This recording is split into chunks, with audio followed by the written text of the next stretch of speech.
कल्कि को हिंदू भगवान विष्णु के 10वें अवतार और विष्णु का भावी या अंतिम अवतार माना गया है। वैष्णव ब्रह्मांड विज्ञान के अनुसार अंतहीन चक्र वाले 4 कालों में से अंतिम कलयुग के अंत में हिंदू भगवान विष्णु के 10वें अवतार माने जाते हैं। जब भगवान कल्कि देवदत्त नाम के घोड़े पर आरूढ़ होकर तलवार से दुष्टों का संहार करेंगे, तब सतयुग का प्रारंभ होगा। धर्म ग्रंथों के अनुसार कलयुग में भगवान विष्णु कल्कि रूप में अवतार लेंगे। कल्कि अवतार कलयुग में सतयुग के संधिकाल में होगा।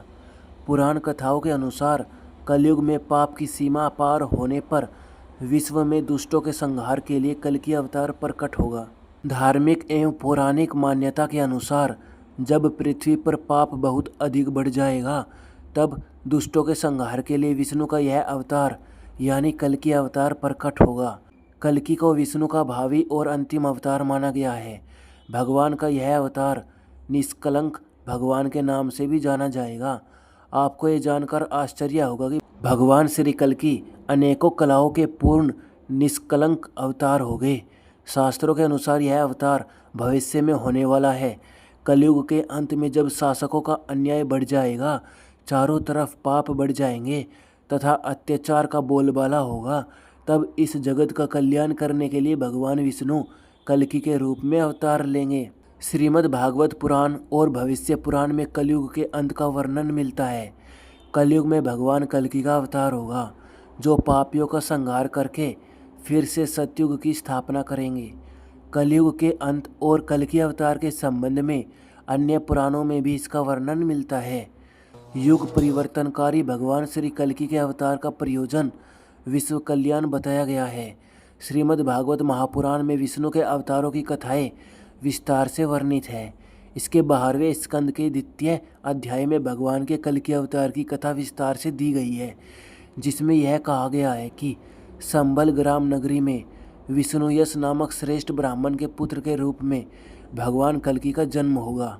वह देवदत्त नामक घोड़े पर आरूढ़ होकर अपनी कराल करवाल तलवार से दुष्टों, पापियों, मलेच्छों का संहार करेंगे, तभी सतयुग का प्रारंभ होगा। संबल ग्राम में विष्णुयश नाम के एक ब्राह्मण होंगे। उनका हृदय बड़ा उदार और भगवत भक्ति पूर्ण होगा। उन्हीं के घर में कल्कि भगवान अवतार ग्रहण करेंगे। कल्कि पुराण के अनुसार परशुराम भगवान विष्णु के 10वें अवतार कल्कि के गुरु होंगे और उन्हें युद्ध की शिक्षा देंगे। वे ही कल्कि को भगवान शिव की तपस्या करके उनके दिव्यास्त्र को प्राप्त करने के लिए कहेंगे। कल्कि पुराण में कल्कि अवतार के जन्म वह परिवार की कथा इस प्रकार कलिप्त है। संबल नामक ग्राम में विष्णुयश नाम के एक ब्राह्मण निवास करेंगे, जो सुमति नामक स्त्री के साथ विवाह करेंगे। दोनों ही कर्म धर्म में दिन बिताएंगे। कल्कि उनके घर में पुत्र होकर जन्म लेंगे और अल्पायु में ही वेदादि शास्त्रों का पाठ करके महापंडित हो जाएंगे। बाद में वे जीवों के दुखों से कातर हो महादेव की उपासना करके अस्त्र विद्या प्राप्त करेंगे, जिनका विवाह बृहद्रथ की पुत्री पद्मा देवी के साथ होगा। हे जगदीश्वर श्री हरे, हे केशिनी सुधन, आपने कल्कि रूप धारण कर मलेच्छों का विनाश करते हुए धूमकेतु के समान भयंकर कृपाण को धारण किया है। आपकी जय हो। भगवान श्री कल्कि का प्राचीन कल्कि विष्णु मंदिर उत्तर प्रदेश के संबल जिले में है।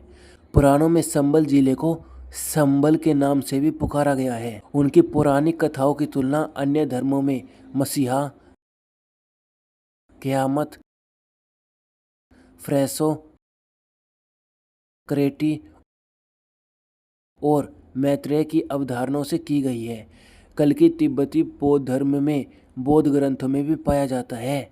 कल्कि अवतार के इस पद पर अनेक स्वघोषित दावेदार हैं, जो समय समय पर भविष्यवाणियों के अनुसार स्वयं को सिद्ध करने की कोशिश और कल्कि अवतार के संबंध में अनेक भविष्यवाणी करते रहती है, जिन्हें सोशल मीडिया पर कल्कि अवतारों को पहचानने के लिए दिव्य अलौकिक कलाओं को देखना होता है और शास्त्रीय विद्या वैदिक काल निर्णय अनुसार निर्णयात्मक देवीय दिशा देकर संतों, गौ, द्विज का उद्धार न्याय अनुसार जनहित करने वाला, युग के सर्वोच्च स्तर के सार्वभौम सत्य को व्यक्त करने वाला युग अवतार कहलाता है। कल्कि पुराण हिंदू के विभिन्न धार्मिक एवं पौराणिक ग्रंथों में से एक है। यह एक उप पुराण है। इस पुराण में भगवान विष्णु के 10वें तथा अंतिम अवतार की भविष्यवाणी की गई है और कहा गया है कि विष्णु का अगला अवतार महाअवतार कल्कि अवतार होगा।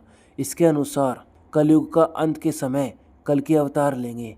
कल्कि जन्म से ही 64 कलाओं से युक्त होंगे।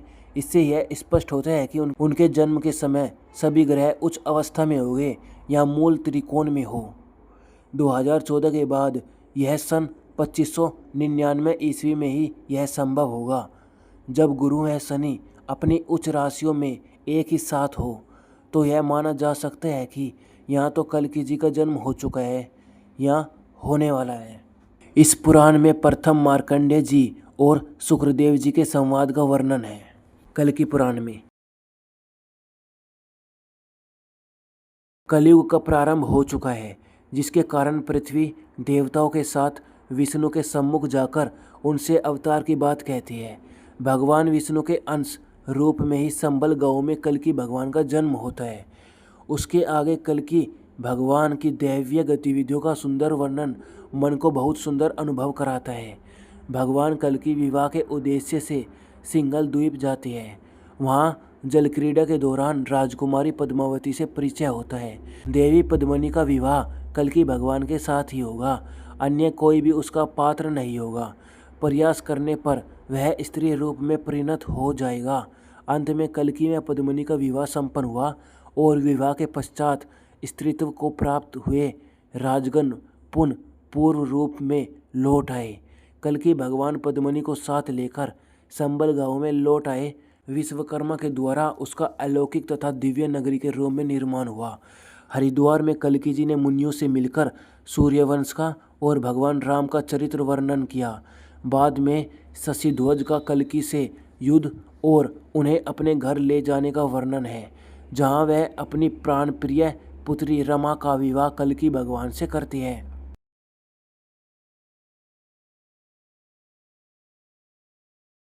उसके बाद इसमें नारद जी आगमन विष्णु यश का, नारद जी से मोक्ष विषयक प्रसंग, रुक्मणी व्रत का प्रसंग और अंत में लोक में सतयुग की स्थापना के प्रसंग को वर्णित किया गया है। वह सुखदेव जी की कथा का गान करती है। अंत में दैत्यों के गुरु शंकराचार्य की पुत्री देवयानी और शर्मिष्ठा की कथा है। इस पुराण में मुनियों द्वारा कथित श्री भगवती गंगा स्तव का वर्णन भी किया गया है। 5 लक्षणों से युक्त यह पुराण संसार को आनंद प्रदान करने वाला है।